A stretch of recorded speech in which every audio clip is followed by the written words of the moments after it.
throughout her life maintained free from sin.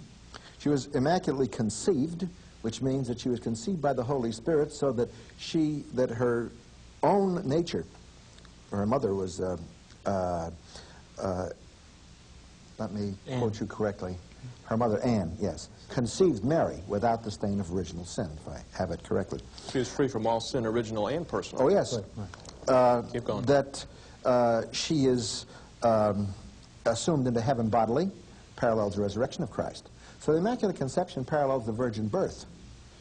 The perpetual virginity, free of actual sin, parallels the sinlessness of Christ during his earthly life. The bodily assumption into heaven parallels the resurrection of Jesus Christ. The Queen of Heaven parallels Christ as King of the universe.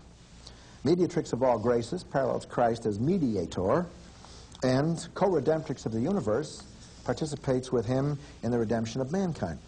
All of these have raised her step by step to the place where Pope Pius XII, in the Marian year in which he proclaimed the Assumption of Mary, said, "Enraptured by the splendor of your heavenly beauty and impelled by the anxieties of the world, we cast ourselves into your arms, O Immaculate Mother of Jesus, and our Mother, Mary. God crowned you Queen of the universe. O crystal fountain of faith, bathe our minds with eternal truths. O fragrant lily of all holiness, captivate our hearts with your heavenly perfume. O conqueress of evil and death, inspire in us a deep horror of sin.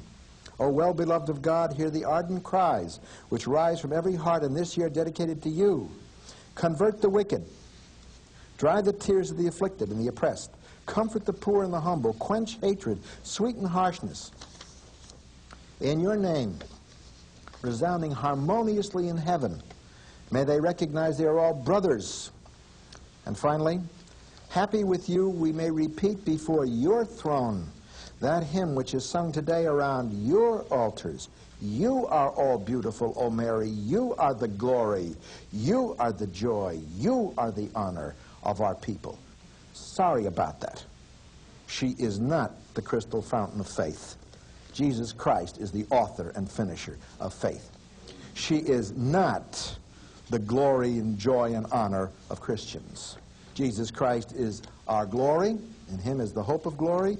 Christ is the one we honor, and it's pretty obvious just from reading throughout the prayer that titles are conferred upon her which belong to God. Convert the wicked and dry the tears of the afflicted is the job of the Holy Spirit, who convinces the world of sin and of righteousness and judgment. It is the comfort that she is giving, allegedly, that is the very reason Jesus sent the Holy Spirit, which was to be our comforter.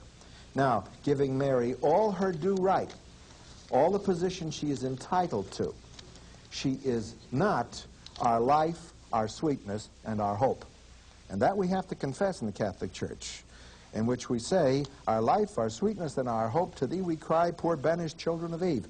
Now, Mary is not our life. Jesus Christ is our life. She is not the sweetness of our life. He is the sweetness of our life. She certainly isn't our hope, because Christ in you is the hope of glory. What I'm objecting to, from a biblical perspective, is that the Mary of the Bible is not the Mary of Catholic theology. We have now developed what Bishop Strossmayer said in 1870. We have made a goddess of the Virgin Mary, close quote. Now, that, I think, is what probably upsets Protestants more than any other thing, apart from the infallibility of the papacy, which is the idea that Mary, a mere creature created by God, is paralleled in Catholic theology dogmatically with Christ himself. So that Cardinal Spellman in New York wrote, "O Mary, gate of heaven, none shall enter in except through thee." Sorry about that. Sorry. I am the way, the truth, and the life. I am the door of the sheepfold. I am the gate. By me, if any man enters in, he shall be saved. What we see in Catholic theology is the blasphemy of attaching to a woman, even her high position, the titles and position and offices of God. And that's why I feel very strongly that we must deal with it Father as Paco, come on back biblical the other way. theology. Do you agree or disagree, first of all? Oh. I would hope that, you don't come too close to blaspheming some of this, too, against the Mother of God. There are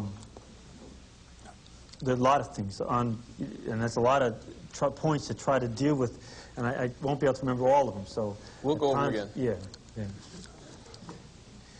First of all, the titles of Mary are titles that did definitely develop, and in no way do we deny that. But they developed in the councils because of defining who Christ is. To call her the Mother of God is essential for the faith, because otherwise it's to say that Jesus, God and man, is not God. As long as we all understand what we mean. That is the point of calling her the Mother of God. Right. To call her simply the Mother of Christ is as if to separate Christ's divinity from his humanity. And that cannot be done by anybody orthodox. You have to call Jesus God and man from the moment of his conception and at no other moment beyond that. And therefore, from that moment on, she is the Mother of God.